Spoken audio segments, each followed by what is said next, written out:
এক্সামের রেজাল্টেও যেভাবে প্রভাব খাটিয়েছেন, জেলে তো উনি ফোন ব্যবহার করছেন, জেলে গেলে কিচ্ছু হবে না, মমতা ব্যানার্জিকে সরাতে হবে।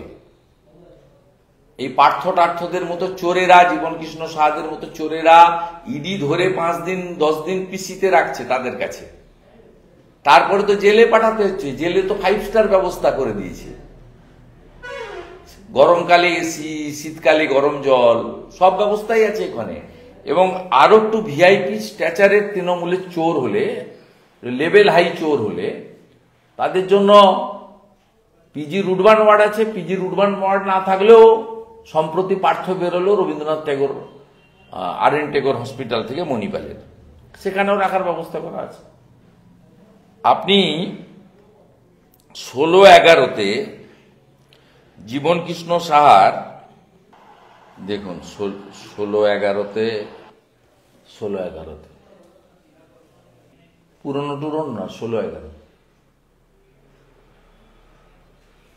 তাই তৃণমূল মানে চোর।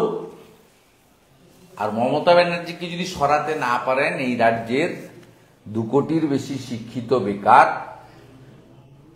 1 কোটির কাছাকাছি পেটের টানে বাইরে চলে যাওয়া পরিযায়ী শ্রমিক, এদের কোনো নিস্তার নেই।